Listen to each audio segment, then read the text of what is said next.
morning. Good morning. Welcome to UUCC, the Unitarian Universalist Church of Canandaigua. We are a group of spiritual freethinkers who gather to celebrate life, build community, and better the world. Wherever you are in your spiritual journey, you are welcome here. I'm Laura Wink, your worship associate for this morning, and the service today is being led by our minister, Eileen Casey Campbell. This service is also being live streamed to our YouTube channel. We plan to continue with hybrid worship services throughout the church year. I got it right that time. So you can join us each week here in person, on Zoom, or later on YouTube as you prefer. If this is your first visit, welcome. We invite you to sign the visitor's book in the entryway. And whether it's your first visit or your 1000th, we're glad that you're here. There are a few announcements to share today. Please wear a mask. Masks are available for anyone who forgot one. There is no childcare today, right? That's right. Because we are a multi-generation service. Please join us after the service for Earth Skills Fair from 11 to 1, organized by Team 6, and it's going to be right outside. And there are, I believe, some other announcements for the good of the community. Danielle's coming up.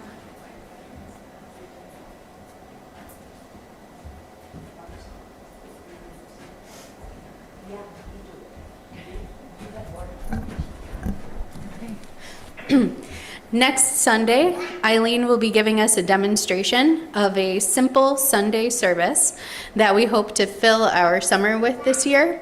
Instead of asking people to come up with a full-fledged sermon and trying to book that around vacations, it's going to be focused on coming together, sharing music, sharing some readings. We have a nice list of readings to choose from in order to be able to lead a service with very little planning and preparation. So we will be looking to fill Sundays in July and August. Come see me if there's a date that you definitely want to sign up for. Otherwise, I'll get in touch with you, because all together we're able to keep the church going over the summer while our minister takes some good relaxation, and so do most of the other ministers that we would usually hire to come in. Thank you.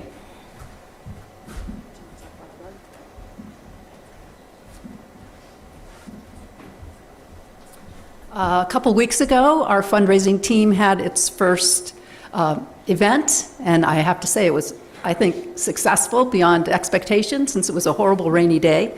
We made $1,005 so far, with more coming in from consignment items. So thank you for all of those people who donated, who collected, who received items here, who were on hand the day of the sale, and who cleaned up afterwards and carted a lot of stuff away. So thanks so much. Look forward to new events in the future. I'm happy to see most of you have already found it, but there is a fuzzy rug on this side of the room. That is a space to sit, to play with some quiet fidget toys, or to draw on some paper with the markers and crayons that are there. And we grown-ups invite you children to use that space if you need to move around if you need to. And we trust that you will do it trying your best to keep your bodies quiet, and we hope you will trust us not to give you any stern looks if you're making some movements and some noises. Okay, as we prepare to be fully together, I remind us all to silence our phones and devices, and we now enter a space of worship.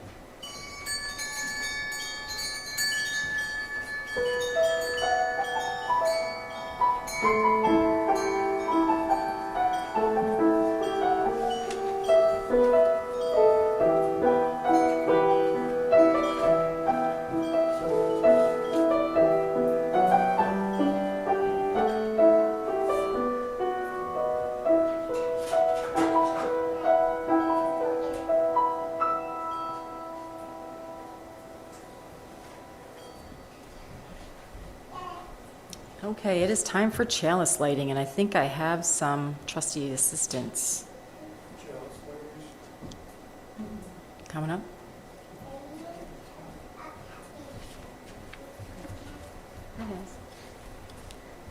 Okay. Are we doing this together? Okay, ready? We gather this hour as people of faith, with joys and sorrows, gives great needs. As a beacon of hope, sign of our quest for truth and meaning in celebration of the life we share together. Good job. Yep.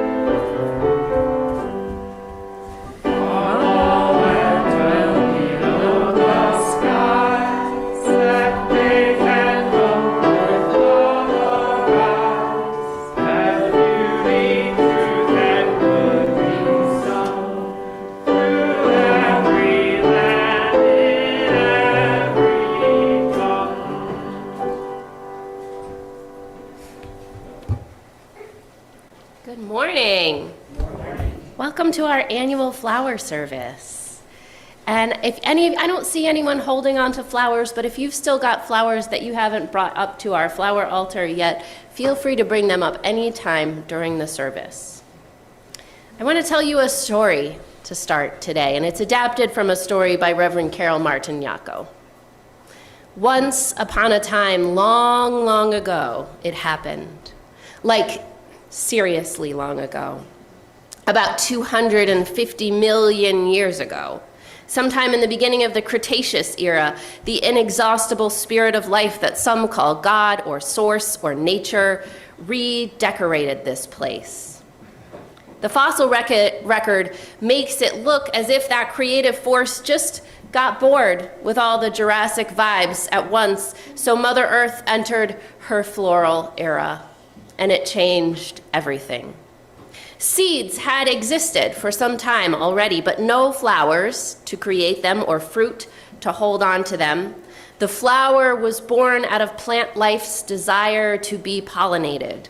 Flowers hold a sweetness within, attracting the desire of other creatures, the ancestors of today's bees and butterflies and other pollinators. And then, even better yet, flowers form a fruit, so plants can protect their seeds from the elements and entice more help from the desire of hungry creatures to carry them off and distribute them in neat little packages of compost. By about 125 million years or so ago, give or take a day, fruit-bearing seeds began wildly diversifying. Quickly surpassing ferns, conifers, and evergreens, flowering became the most common method of plant reproduction. Maybe you're familiar already with the quote by our Unitarian forebear, Ralph Waldo Emerson, "Earth laughs in flowers." This morning, let's picture it. Earth as a living organism, one interdependent web. Imagine her suddenly bursting into laughter, surprised into joy with an eruption of flowers. Flowers in the long and creative run of evolutionary time gave rise to other forms of life, including mammals and eventually us. I think this is why we come to church, to hear miracle stories as momentous as this one, told and retold by all those who care to read the living pages of nature's sacred scripture. To remember here that without flowers, without each and every thread in that web, we would not exist. To know deep in our hearts there is a creative force of life, whatever name we give it, that desired our existence and laughed us into being. Let's rise in body or in spirit and sing together our first hymn. In our teal hymnal number 1051, We Are. Glory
And now it's time for a story.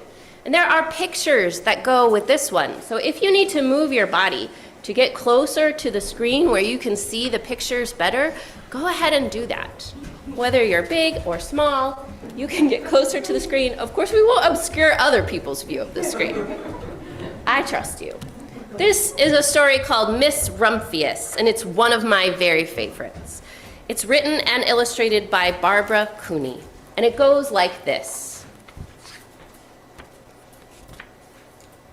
The lupine lady lives in a small house overlooking the sea. In between the rocks around her house grow purple and blue and rose-colored flowers. The lupine lady is little and old, but she has not always been that way. I know. She is my great aunt, and she told me so. Once upon a time, she was a little girl named Alice who lived in a city by the sea. From the front stoop, she could see the wharves and the bristling masts of the tall ships. Many years ago, her grandfather had come to America on a large sailing ship. Now he worked in the shop at the bottom of the house, making figureheads for the prows of ships. For Alice's grandfather was an artist. He painted pictures, too, of sailing ships and places across the sea. When he was very busy, Alice helped him put in the skies. In the evening, Alice sat on her grandfather's knee and listened to his stories of faraway places. When he had finished, Alice would say, "When I grow up, I will go to faraway places, and when I grow old, I will live by the sea." "That's all very well, little Alice," said her grandfather, "but there is a third thing you must do." "What is that?" asked Alice. "You must do something to make the world more beautiful," said her grandfather. "All right," said Alice, but she did not know yet what that could be. In the meantime, Alice got up and washed her face and ate porridge for breakfast. She went to school and came home and did her homework, and pretty soon she was grown up. Then my great-aunt Alice set out to do the three things she had told her grandfather she was going to do. She left home and went to live in another city far from the sea and the salt air. There she worked in a library, dusting books and keeping them from getting mixed up and helping people find the ones they wanted. Some of the books told her about faraway places. People called her Miss Rumphius now. Sometimes she went to the conservatory in the middle of the park, and when she stepped inside on a wintry day, the warm, moist air wrapped itself around her and the sweet smell of jasmine filled her nose. "This is almost like a tropical isle," said Miss Rumphius, "but not quite."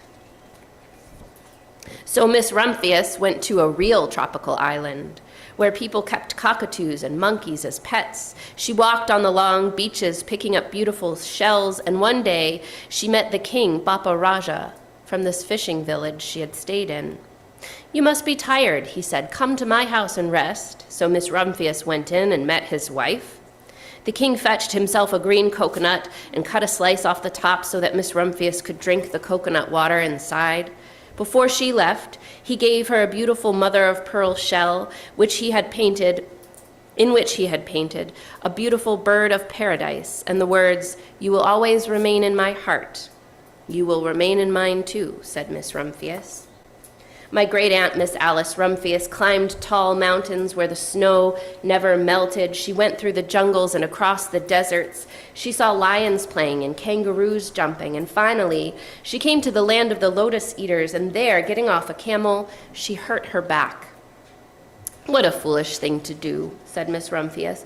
"Well, I've certainly seen faraway places, and maybe now it's time to find my place beside the sea." And it was, and she did. From the porch of her new house, Miss Rumphius watched the sun come up. She watched it cross the heavens and sparkle on the water, and she saw it set in glory in the evening. She started a little garden among the rocks that surrounded her house. She planted a few flower seeds in the stony ground. Miss Rumphius was almost perfectly happy. "But there's still one more thing I have to do," she said. "I have to do something to make the world more beautiful." "But what? The world is already pretty nice," she thought, looking out over the ocean. The next spring, Miss Rumphius was not well. Her back was bothering her again, and she had to stay in bed most of the time. The flowers she had planted the summer before had come up and bloomed in spite of the stony ground. She could see them from her bedroom window, blue and purple and rose-colored. Lupines, said Miss Rumphius with satisfaction. I've always loved lupines the best. I wish I could plant more seeds this summer so that I would have still more flowers next year, but she was not able to. After a hard winter, spring came. Miss Rumphius was feeling much better. Now she could take walks again. One afternoon, she started to go up and over the hill where she'd not been in a long time. I don't believe my eyes, she cried when she got to the top, for there on the other side of the hill was a large patch of blue and purple and rose-colored lupines. It was the wind, she said as she knelt in delight. It was the wind that brought the seeds from my garden here, and the birds have helped. Then Miss Rumphius had a wonderful idea. She hurried home and got out her seed catalogs. She sent off to the very best seed house for 5 bushels of lupine seed. All that summer, Miss Rumphius, her pockets full of seeds, wandered over fields and headlands sowing lupines. She scattered seeds along the highways and down the country lanes. She flung handfuls of them around the schoolhouse and the back of the church. She tossed them into hollows along stone walls. Her back didn't hurt anymore at all. Now some people called her that crazy old lady. The next spring, there were lupines everywhere. Fields and hillsides were covered with blue and purple and rose-colored flowers. They bloomed all along the highways and down the lanes. Bright patches lay around the schoolhouse and the back of the church. Down in hollows and along the stone walls grew these beautiful flowers. Miss Rumphius had done the third most difficult thing of all. My great-aunt Alice, Miss Rumphius, is very old now. Her hair is very white. Every year there are more and more lupines. Now they call her the Lupine Lady. Sometimes my friends stand with me outside her gate, curious to see the old lady who planted these fields of lupines. When she invites us in, they come slowly. They think she is the oldest woman in the world. Often she tells us stories from faraway places. When I grow up, I tell her, I too will go to faraway places and come home to live by the sea.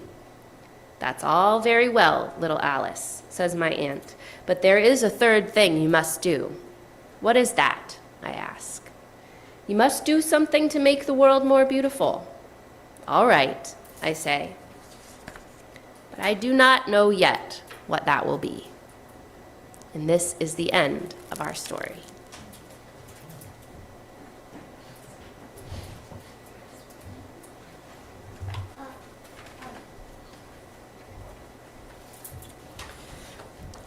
Now is the time in our service to join together in the spiritual practice of generosity. Our gifts of both time and money support our church and its work. Each week, we like to spotlight a group or committee and thank them for their gift of time. And this week, the group is religious education. So we are asking that those who have volunteered this year to help out with RE, please stand up and stay standing so the children can bring a thank you gift. And people who are interested in helping out next year or this summer can contact Nancy Reed. Well, I think that while that's happening, we can also do our plate collection, right? Oh, We can wait? We should wait. Little traveling.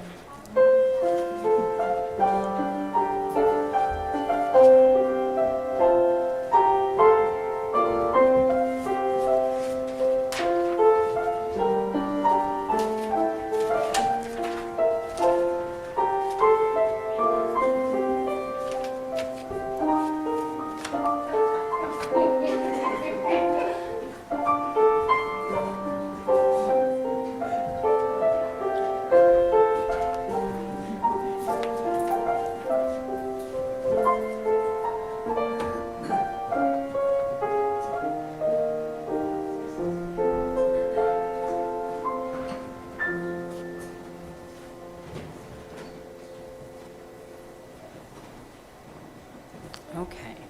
1/4 of our plate collection for the blooming season goes to Finger Lakes Justice Partnership, an organization working to weave together the efforts of the region's diverse justice-seeking individuals, organizations, and institutions.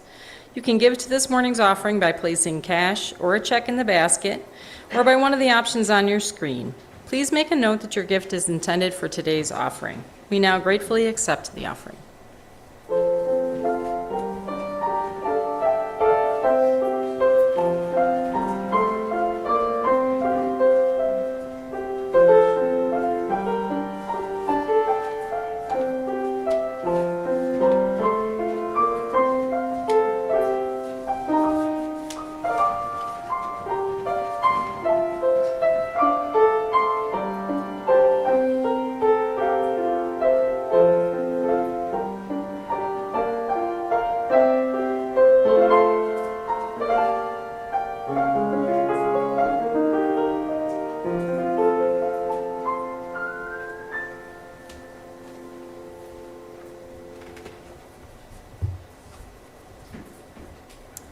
Now is the time in our service for some centering, followed by shared silence.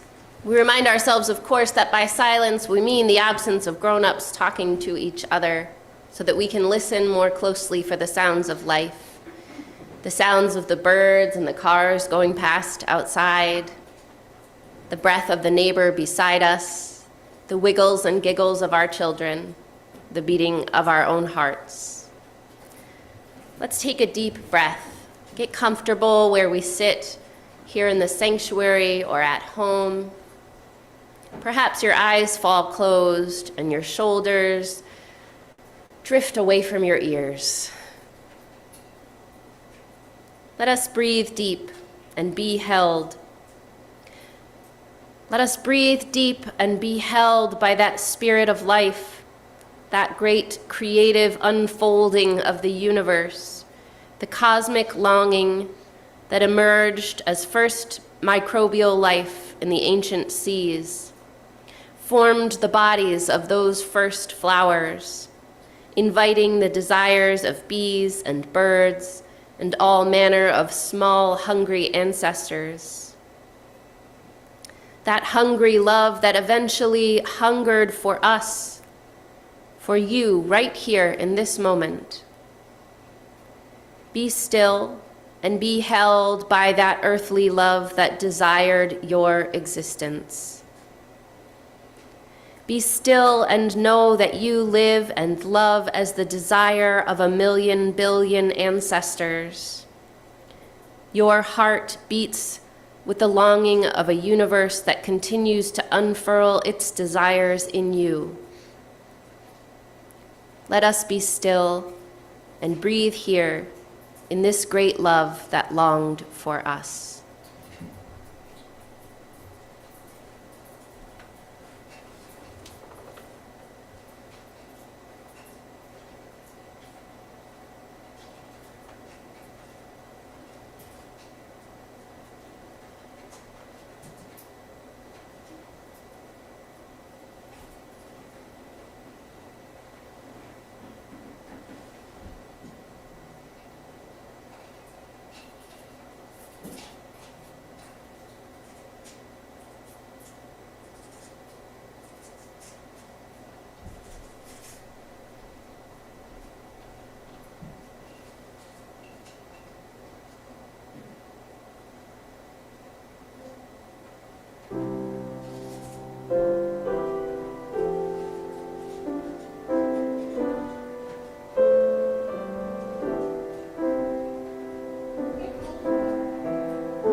I'd like to tell you one last story this morning. This is the story of Norbert Chopek and the first flower communion. And it's written by David and Teresa Schwartz. And it goes like this. Norbert Chopek's mother was a devout Catholic, his father agnostic. He became an acolyte in the Catholic Church at age 10 at St. Martin's Church. In the years that followed, he became disillusioned. His priest was a cynic. So, at only 18, apprenticed to his uncle, a successful tailor in Vienna, Norbert discovered the Baptists, and he became a minister.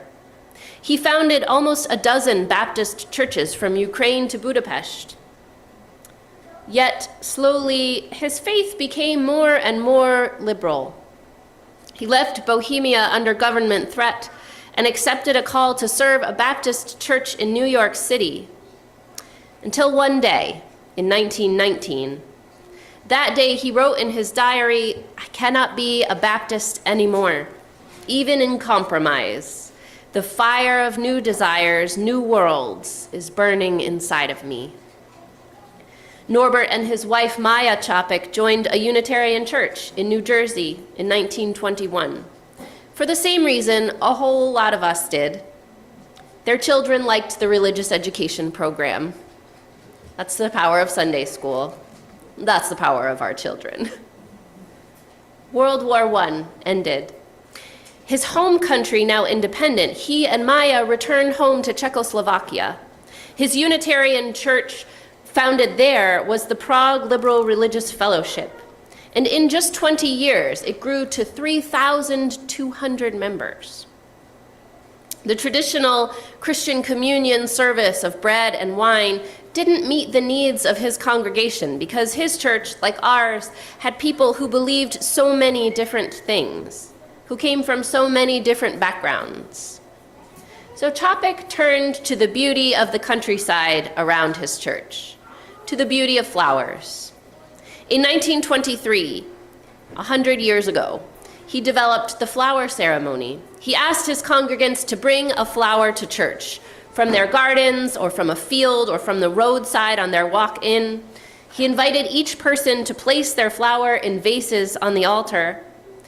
There was the church community, no less unique for being united. Following the service, each person took a flower from the altar, a different one than the one they had brought. And they held this ceremony every spring. Chapek was a visionary minister with a church ahead of its time, a bold church, a church thinking beyond its doors, beyond what people thought was possible. It was a church that was willing to take risks, to make tough decisions, to bear disappointment, to build a new way. First by building a new church, and then allowing that church to build up the world. That was Chapek's church, and this is our church. For these radical ideals, the Gestapo arrested him in 1942. They accused Chapek of listening to foreign broadcasts, that was his crime, and sent him to Dachau concentration camp. Even in starvation and torture, there in Dachau, Norbert held a flower ceremony with his fellow prisoners. They found whatever flowers they could among the weeds of the camp. They testified to a beauty and a love larger than themselves, a love that still held them and would outlive them.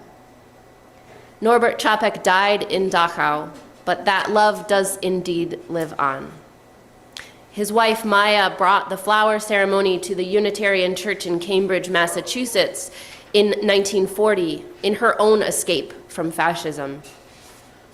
What we take part in this morning is an affirmation of our continuity with the generations of struggle for ever-widening liberty. The flower ceremony, lovely though it is not a diversion from hardship or harm, but a gentle fierceness, which proclaims that in the midst of sinister days there is always love that will not let us go, that called us into being and calls us together like the bouquets on our altar. As Chapek asked his people to bring a flower and celebrate the beauty of this love, so shall we. So I invite you to come forward, to choose a flower this morning different from the one you brought. And if you didn't bring one, please come forward anyway. There are so many. As you choose your flower, take it in the knowledge that you are the product of the desire of this earth. You are the product of a larger love that we have so many names for.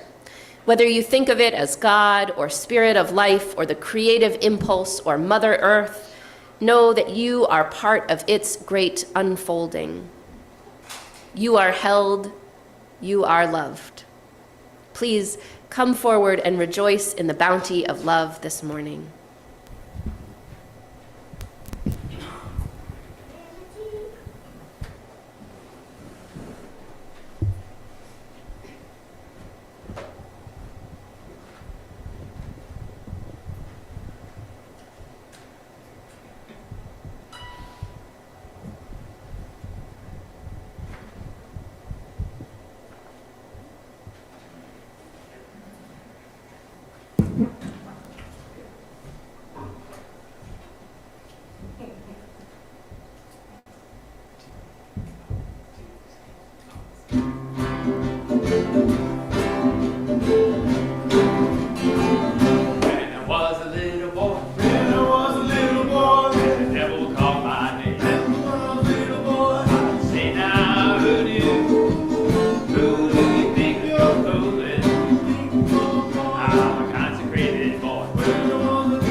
Let's close with these words from Reverend Rebecca Parker. There is a love holding us. There is a love holding all that we love. There is a love holding all. Let us rest in this love. Would you rise in body or in spirit, here or at home, and join me in singing our closing hymn, number 21 in the gray hymnal, For the Beauty of the Earth.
join me in our words for extinguishing the chalice? We extinguish this flame, but not the light of truth, the warmth of community, or the fire of commitment. These we carry in our hearts until we are together again.